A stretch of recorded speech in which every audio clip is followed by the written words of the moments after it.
ಕರ್ನಾಟಕ ರಾಜ್ಯ ರೈತ ಸಂಘ ಹಸಿರು ಸೇನೆ ವತಿಯಿಂದ 9ನೇ ತಾರೀಕು ಅಂದರೆ ಚಳಿಗಾಲದ ಅಧಿವೇಶನ ಪ್ರಾರಂಭ ದಿನದಂದೇ ರಾಜ್ಯಾದ್ಯಂತ ಎಲ್ಲ ಜಿಲ್ಲೆಯ ಮೂಲೆ ಮೂಲೆಗಳಿಂದ ಕೂಡ ವಿಧಾನಸೌಧಕ್ಕೆ ಗುತ್ತಿಗೆ ಆಗ್ತಕ್ಕಂಥ ಕೆಲಸವನ್ನು ನಾವು ಮಾಡ್ತಾ ಇದ್ದೀವಿ.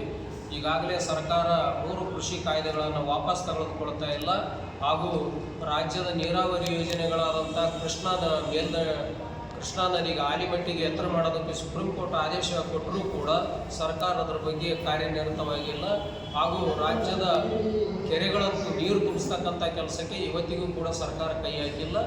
ಮತ್ತು ರೈತ ಬೆಳೆದಂಥ ಬೆಳೆಗೆ ಏನಂದ್ರೆ ಕಾನೂನಾತ್ಮಕವಾಗಿ ದರವನ್ನು ನಿಗದಿ ಮಾಡಿಸಲು ಒತ್ತಾಯಿಸಿ ಇನ್ನೂ ಹಲವಾರು ಸಮಸ್ಯೆಗಳನ್ನು ತಗೊಂಡು 9ನೇ ತಾರೀಕು ಸೋಮವಾರದಂದು ಸುವರ್ಣಸೌಧ ಮುತ್ತಿಗೆಯನ್ನು ಹಾಕ್ತಕ್ಕಂಥ ಕೆಲಸವನ್ನು ನಾವೆಲ್ಲರೂ ಸೇರಿ ರಾಜ್ಯಾದ್ಯಂತ 30 ಜಿಲ್ಲೆಗಳಿಂದ ಆಗಮಿಸ್ತಾ ಇದ್ದಾರೆ.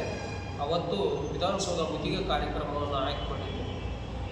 ರಾಜ್ಯಾಧ್ಯಕ್ಷರು ವಾಸುದೇವ್ ಮೇಟಿ, ಬೆಂಗಳೂರು. ಎಷ್ಟು ಜನ ಸೇರೋ ಸುಮಾರು 3,000 ರಿಂದ 5,000 ಜನ ಸೇರುವ ನಿರೀಕ್ಷೆ ಇದೆ. ತಮ್ಮ ಹೆಸರು ಸರ್? ವಾಸುದೇವ್ ಮೇಟಿ, ರಾಜ್ಯಾಧ್ಯಕ್ಷರು, ಕರ್ನಾಟಕ ರಾಜ್ಯ ರೈತ ಸಂಘ ಹಾಗೂ ಹಸಿರು ಸೇನೆ, ಬೆಂಗಳೂರು.